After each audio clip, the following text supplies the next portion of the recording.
So good afternoon. Today we're going to provide an update on the Commonwealth's preparations on surge capacity. Over the past several weeks, we know we've asked a lot of the residents of the Commonwealth of Massachusetts, and we're very appreciative that everyone has done their part to stay home, social distance, and do without the special events, family gatherings, and the many other functions that used to define our day-to-day. The reason we're taking these measures is to flatten the curve of COVID-19, protect our friends and our families, and avoid steep spikes in cases that could overwhelm our healthcare system. Our goal is to prevent the spread and save as many lives as possible, especially for those vulnerable populations who become infected with this insidious disease.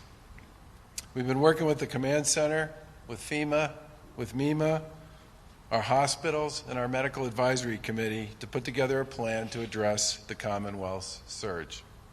We've estimated the impact of the surge through modeling that's based largely on Wuhan, China. But to paraphrase Dr. Ann Klebanski, the CEO of Partners Healthcare, who spoke here yesterday, these models are simply that, models. They may change, and they're not a perfect indicator of how this virus will impact our Commonwealth. So much depends on how much everyone stays home, practices good personal hygiene, and keeps their distance. Our models suggest that Massachusetts will hit surge sometime between today, April 10th, and April 20th. Data in recent days suggests the peak might be closer to April 20th. This is consistent with other publicly available models that are out there. And as new data comes in, we'll continue to assess our projections and make adjustments. Our model puts the peak around 2,500 new confirmed cases per day. Yesterday, we reported 2,100 new cases.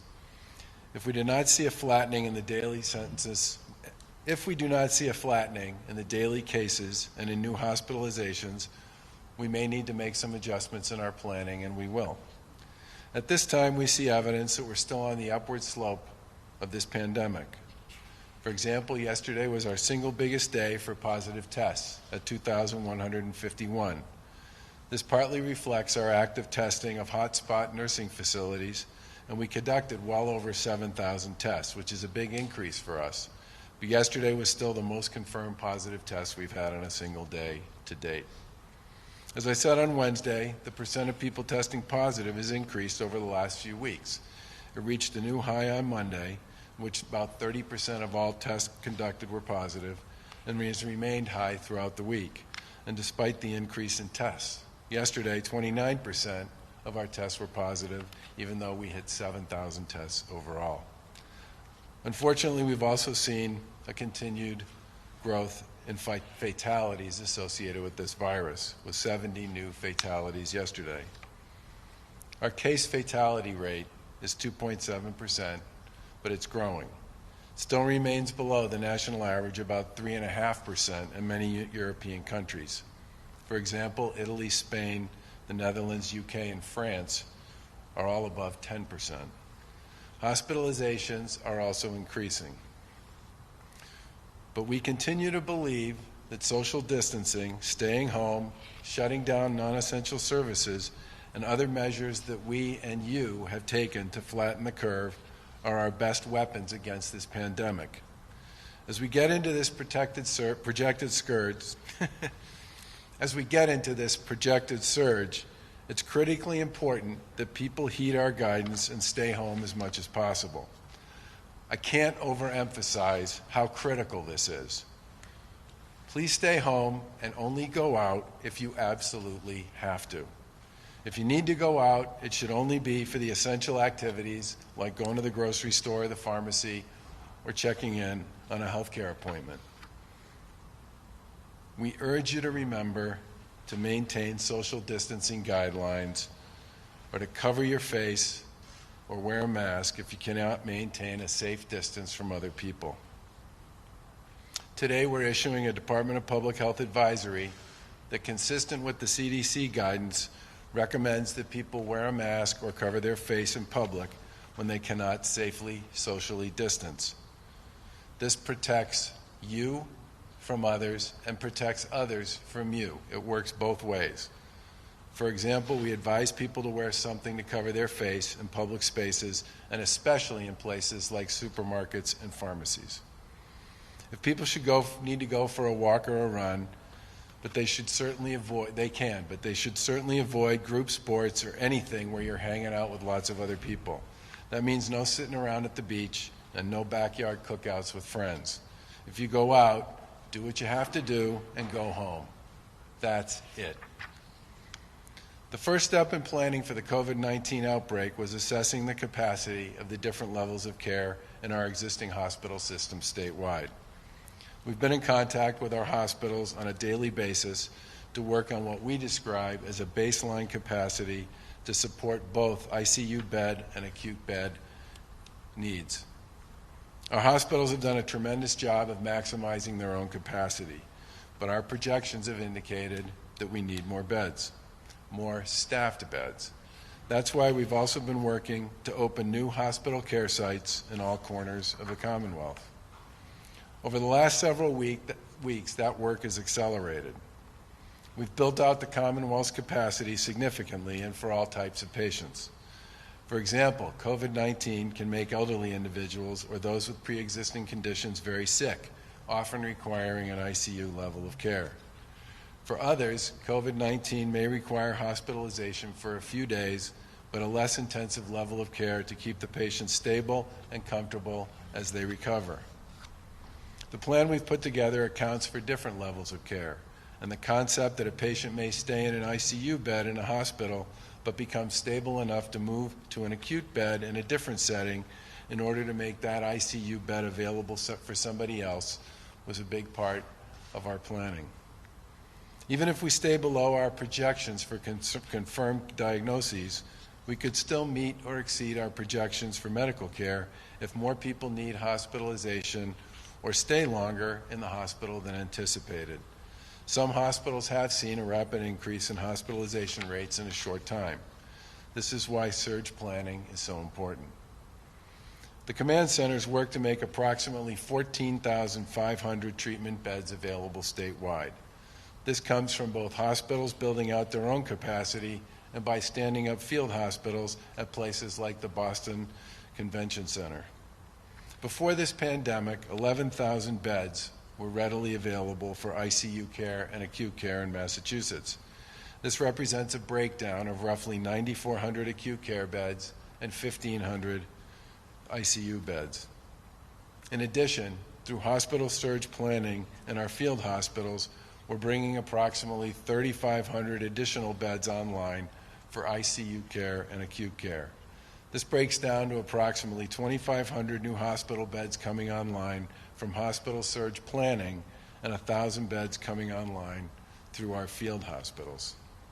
To put a finer point on it, our current models have suggested that Massachusetts should have a target of 2,700 ICU beds available, with approximately 2,200 available for COVID patients. We'll continue to expand this capacity with our hospitals if necessary as we move forward. In the coming days, we'll have hundreds of new beds coming online that will help us significantly ramp up our capacity ahead of the surge to support our hospitals. We're targeting 5 alternative care sites or temporary hospitals. These field hospitals will serve as an alternative site for hospitals to treat patients, particularly individuals who need acute or less intensive care. They're being built or planned all around the state to ensure all of our residents have access to health care. Yesterday, we delivered an update on the BCEC site in Boston, which will open today. The DCU Center in Worcester also opened this week, and the Newton Pavilion in Boston started accepting patients yesterday. Over the coming week, we expect additional facilities to open up on the Cape and in Merrimack Valley, and we may have additional facilities available in Springfield at some point later on. All in, these facilities will provide approximately 1,000 additional beds for patients who do not require ICU level of care. As a message to the folks at home, if you're a patient experiencing a medical emergency, you should go to the nearest emergency room. But remember, if it's not an emergency, contact your healthcare provider before showing up at a healthcare facility. I've talked to many physicians over the course of the last several weeks, and they have taken full advantage, along with their patients, of our new telehealth benefit that's made available here in Massachusetts as a covered service to everybody. It is, in many respects, the fastest, quickest, and for you, and in many cases for your provider, the fastest way to engage in a conversation if you need to talk to your clinician. We're also instructing ambulances to follow their normal dispatching and triage protocols.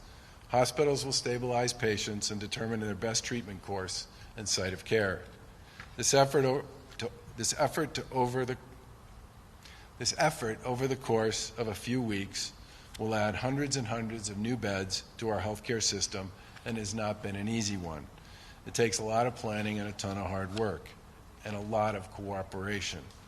We're very grateful to our federal partners and to the hospital systems at UMass Memorial, Partners Healthcare, Beth Israel Lahey, Cape Cod Hospital, Bay State Hospital, and Lowell General for their efforts to stand these up.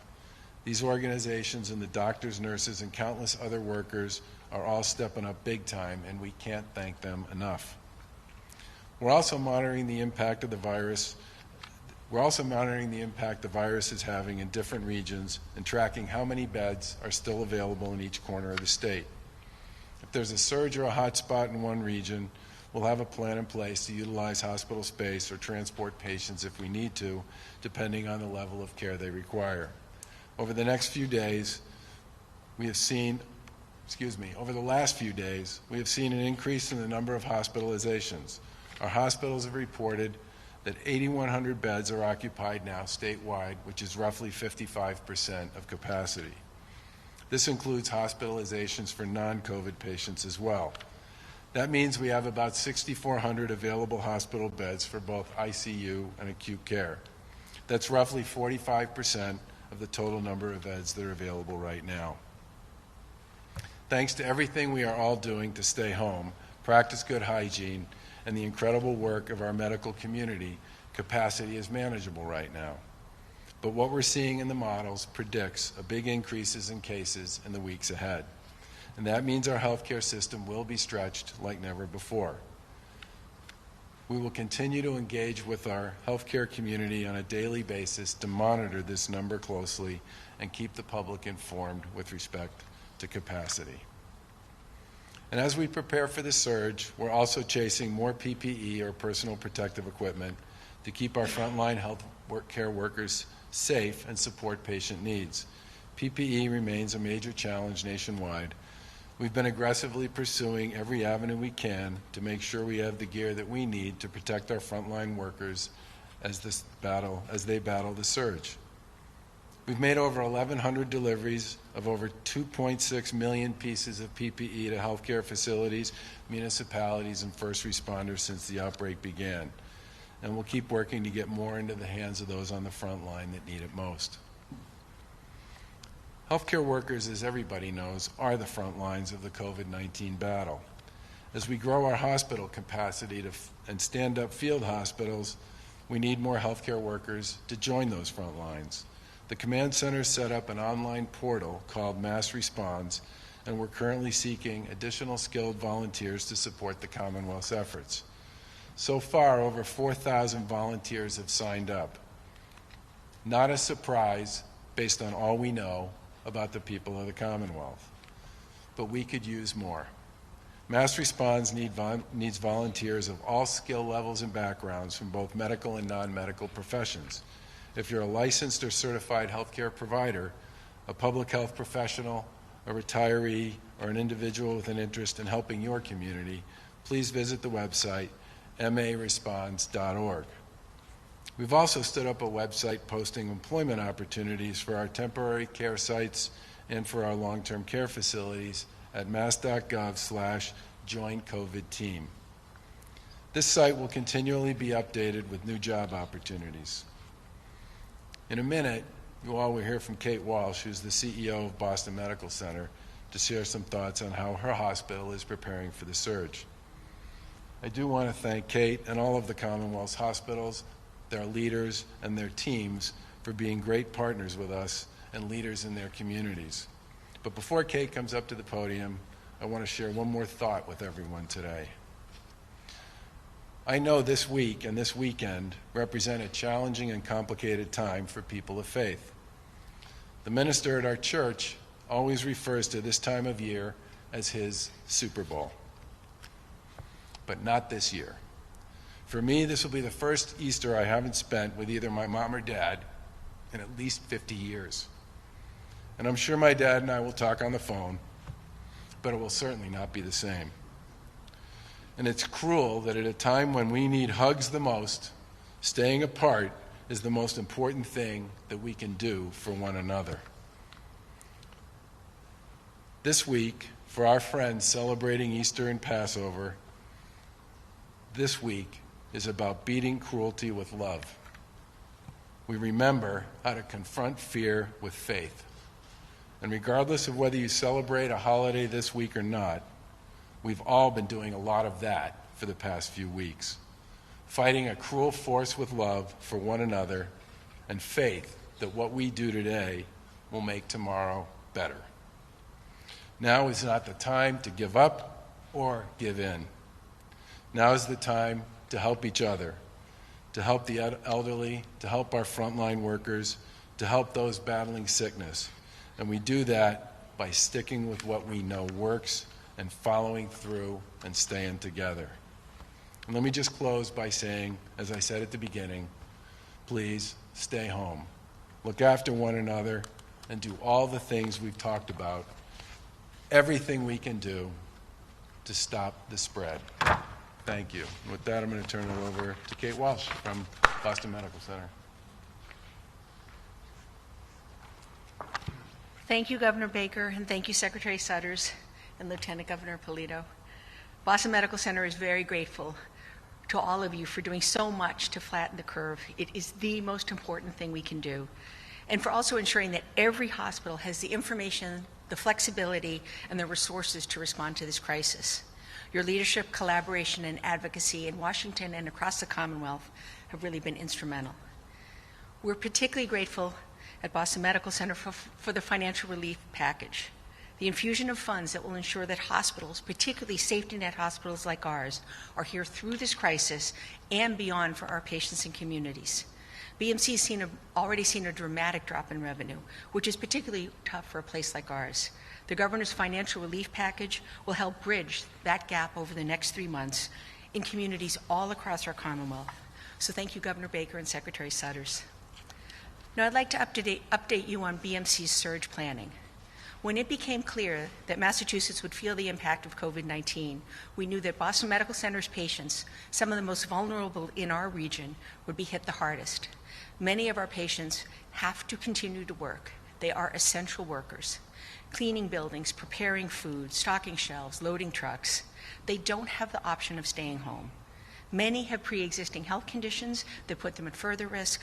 A large proportion of our patients live in multi-generational housing, and some are homeless. BMC quickly mobilized, first, to reorganize our campus to maximize capacity for COVID-19 patients, and second, to reduce the risk to the most vulnerable, the homeless people amongst us, and increase access to care for everyone.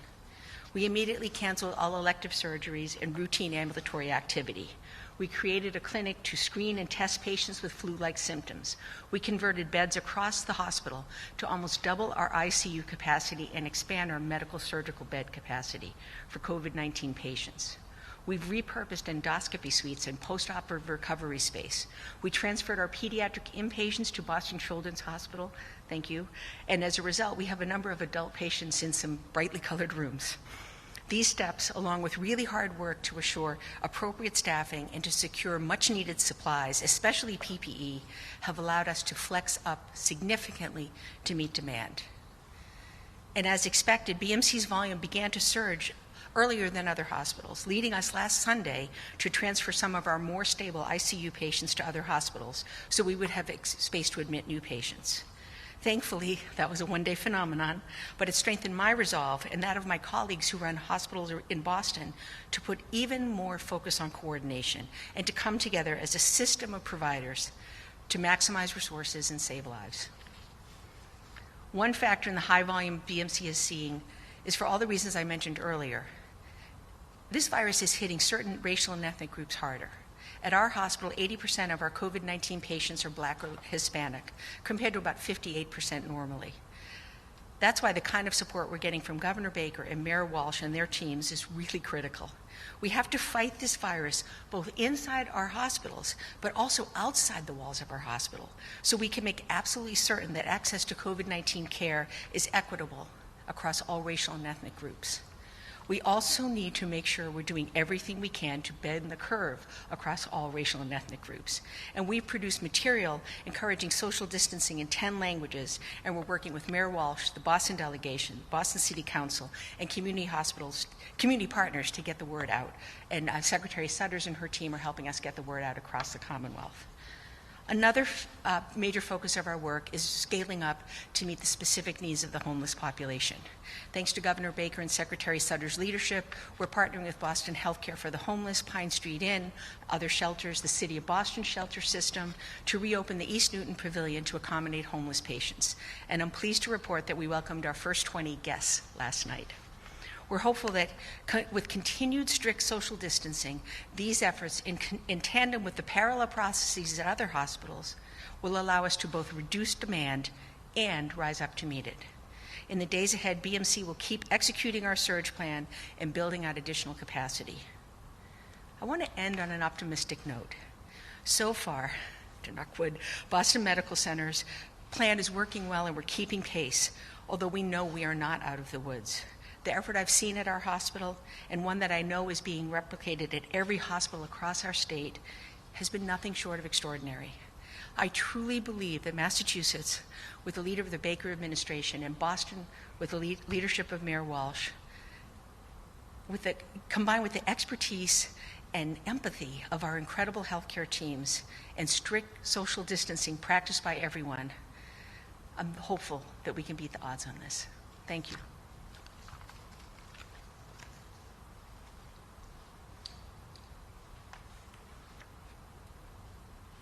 Thank you, Kate, for your leadership at Boston Medical Center and for being a premier Boston safety net hospital. Governor, Lieutenant Governor, thank you. Good afternoon. So just a couple of updates to augment what the governor has said. So specifically on ventilators. We have distributed 109 ventilators across 19 sites throughout the state.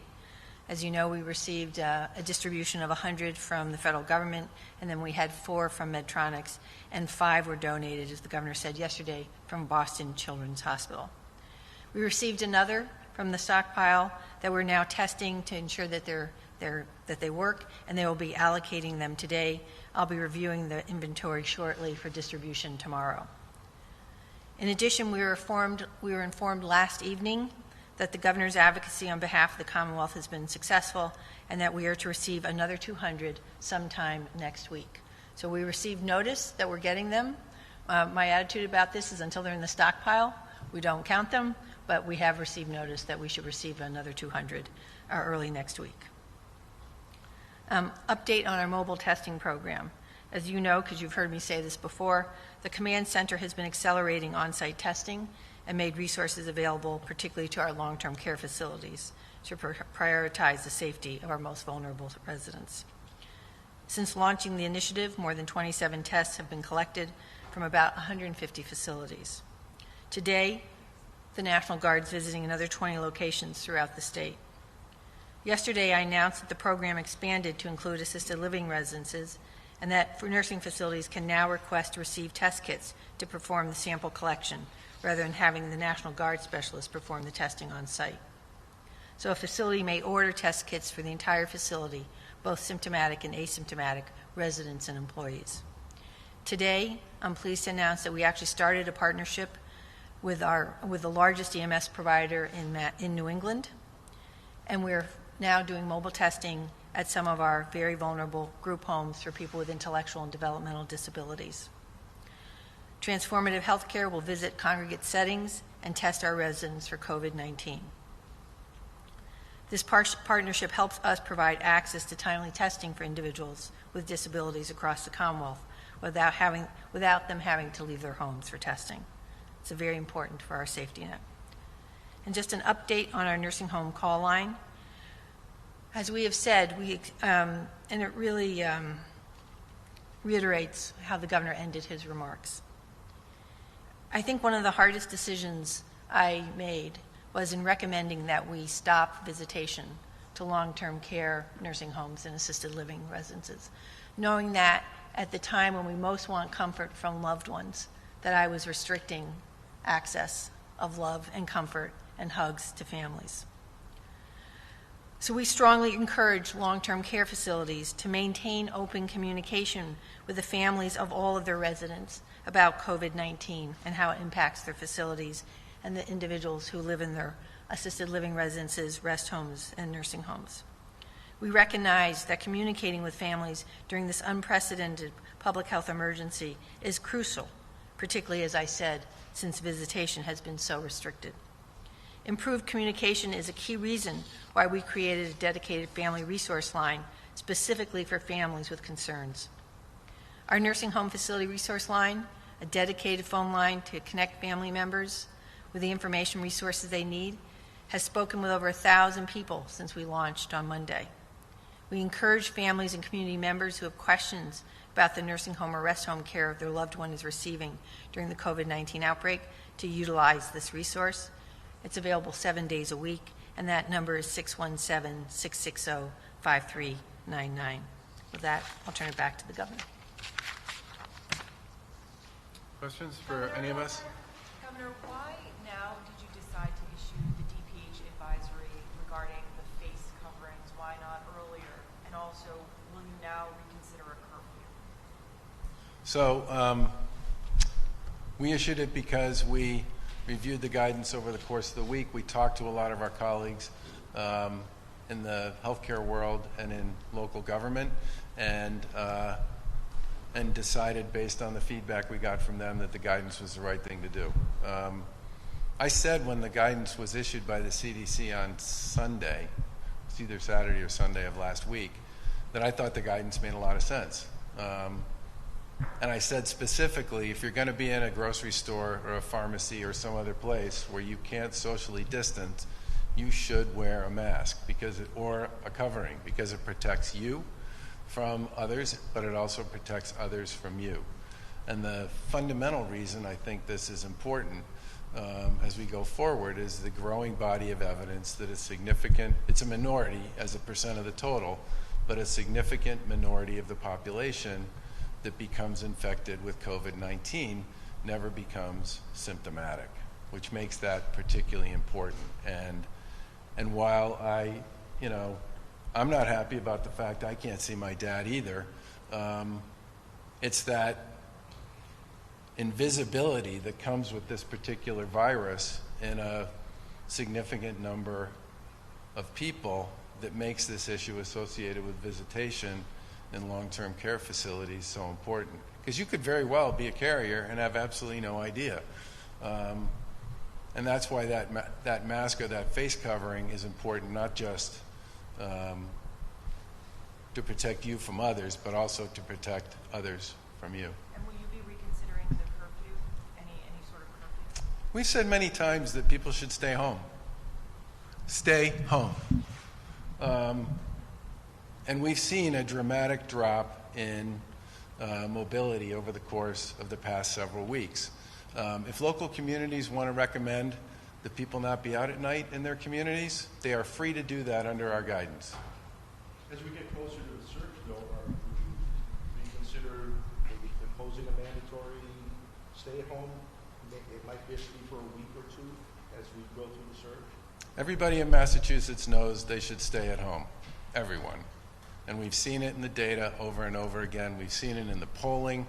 We've seen it on the streets. We've seen it pretty much everywhere. And in the places where we haven't seen it, we've acted on it. It's why we changed the guidelines with respect to grocery stores and pharmacies. It's part of why we're talking today about face coverings and masks if you can't socially distance. And it's the main reason we decided to ban parking at all of our beaches, and it's why we talked to some of our colleagues in a number of communities about shutting down their parkways this weekend, to make more space available for people to walk. Well, if the model is flawed or incorrect and the surge is worse than you anticipate, you said you'd readjust plans if that were the case. Vaguely, what does that mean broadly if we do need a significant number of beds that aren't available? What are the additional emergency procedures you could adjust those plans to? Well, keep in mind that, the BCEC is a really big place. And we put 1,000 beds up there. You could put a lot more if you had to. And remember that the BCEC basically got built out in 5 days. I think the DCU Center got built out in about 5 days. The Joint Base Cape Cod got built out in about 5 days. Yeah, and they can expand too. So I mean, you can add capacity in a pretty big hurry. But part of the reason why we're talking about continuing to grow our community of potential volunteers and skilled clinicians and healthcare workers is in case we need them to deal with issues like that. The build out itself will probably be the part we can do quickest. The piece we got to make sure we figure out is the staff. Could you get to a point where you would need non-licensed, non-trained civilian healthcare workers? In a wartime scenario, I think that would be. Well, there's a lot of tasks that are what I would describe as operational that a lot of different people could satisfy. And many of the tasks associated especially with folks who are in a lower level of care, the support activities associated with that fall into what I would call sort of the orderly category, and there's a lot of people who could be trained to do that. Governor, a grocery store worker in Salem died of COVID, and Congressman Bolton is calling on the state to maybe provide more PPEs to grocery store frontline workers. Are you considering that? And are you considering maybe opening up some of these drive-through testing that are open right now to just first responders, also grocery stores? So the current sites that are open for first responders and emergency medical personnel. And a big part of the reason why we changed our guidance on grocery stores generally and went to the 40% occupancy number and a few of the other elements we did there was specifically to protect not just the people in the grocery store, but the people who work there. And obviously our grocery store workers, the folks working in pharmacies, the folks working on the public transportation system, there are a lot of folks doing a lot of really important jobs out there. And DCF workers who are out visiting families. And I think one of the things we're going to talk about is whether we can figure out a way to enhance our testing capability for others too. Today we learned that the U.S. Attorney's Office and the DOJ opened their own investigation on Soldiers Home and Holyoke. Number one, your reaction to that and just your own current investigation. Number two, do we foresee any in the near future fallout for anyone else on leave, for example, Francis Urena, Secretary of Veterans Services? So, first of all, everything associated with what happened at Holyoke, Soldiers Home, is tragic. And a big part of the reason why, within sort of 48 hours of learning about it, the Lieutenant Governor and I and the Secretary moved to hire an independent investigator was because we wanted answers. And within 12 hours of learning about it, we had folks on the ground there, Val Liptak and others, to stabilize the situation and to deal with many of the issues that needed to be dealt with for both residents and for staff. And I want to say at this point how much we appreciate the work that was done by Holyoke Medical Center to step up and basically create within 72 hours a COVID facility for COVID-infected residents of the Soldiers Home at Holyoke Medical Center. And I also want to give a big shout out to the National Guard who came in literally the following morning and brought not just active duty guards people, but also brought medical personnel to support the work that we were doing there to stabilize the place. We started our investigation because we want answers, okay? And I think the U.S. Attorney's investigation, he sits in a position where Remember, the entity that does the survey work for the soldiers' homes is the VA, which is a federal entity. So I certainly believe that he's got a position there where a review would be appropriate if he deemed it as such, and we welcome his participation there. Did the state provide adequate medical care to those veterans? Well, clearly, by the time our folks, by the time Val and the team showed up there, the place had real problems, and that was obviously demonstrated by what everybody saw there on the ground on Monday. And that's why we're doing the investigation. And by the way, it's why so many things have happened over the course of the past, is that 5 days ago?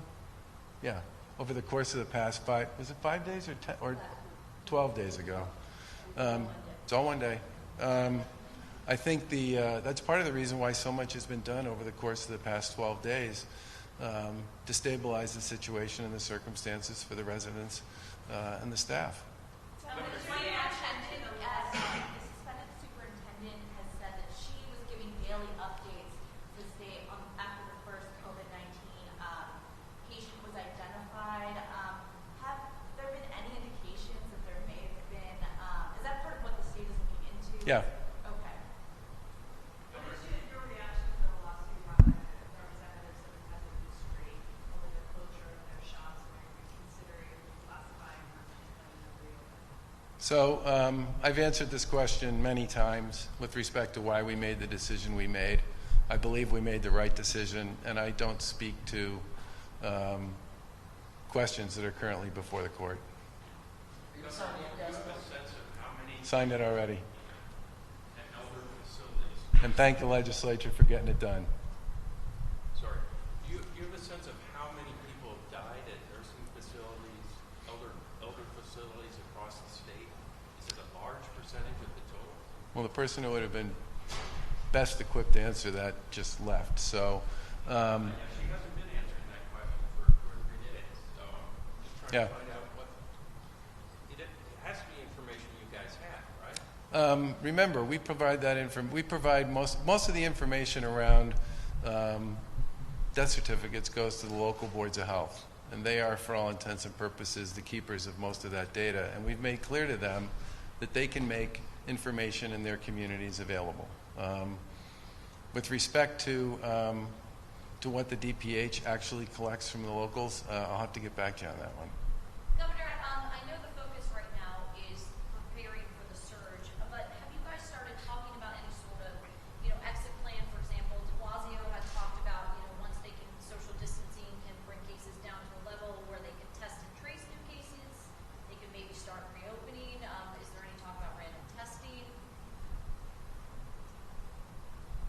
We are about to enter what will probably be the most difficult period we are going to face in dealing with this particular virus at this particular time.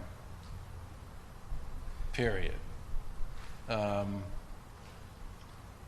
energies, our focus, our efforts, and our daily work are about making sure that our healthcare community and our service community, social service, first responders, shelter providers, all the rest, have the capacity and the staff that they need to ensure that we do everything we can on behalf of the people who are going to find their way into the shelter or the healthcare system over the course of the next several weeks. Any plan associated with what happens after that is going to be based on the facts on the ground and a tremendous amount of guidance that will need to come from public health experts and others about testing and tracing and other elements of what a so-called safe reopening could look like. But I don't want people to get ahead of themselves on this one, okay? We are about to have a very difficult couple of weeks here in Massachusetts. And it could be 3 weeks and it could be 4, depending upon how this whole thing plays out. People have put a ton of work into preparing for this. so that we do everything we can to make sure that not only are we able to serve the people who are going to be dealing with COVID-19, but that we are able to make sure our healthcare system can continue to take care of the people who have the incidents and the illnesses and the heart attacks and everything else that happen every single day in Massachusetts. One of the biggest challenges other countries have faced when they've gone through the surge is not just managing the surge itself, but the impact that surge has on its ability to actually service people who have solvable problems who can't get taken care of. Our goal is to make sure that we get enough capacity in place that we can continue to do the things we've always done on behalf of people when they needed it, and take care of people who are dealing with COVID as part of the surge. That's our focus, that should be our focus, and that should be what people in Massachusetts are thinking about. If you're looking for something to pray for this weekend, you should be praying for the families and the neighbors and the friends who are going to be working their way through this surge over the next several weeks, whether they are healthcare workers or patients or hospital leaders or just folks in the community who are volunteering to step up and help with some of the ancillary issues associated with food or shelter or whatever it might be. We'll start talking about other stuff eventually, but the focus right now really needs to be on what's right in front of us. And what's right in front of us is going to be a very difficult few weeks in managing something that's never happened before here in Massachusetts.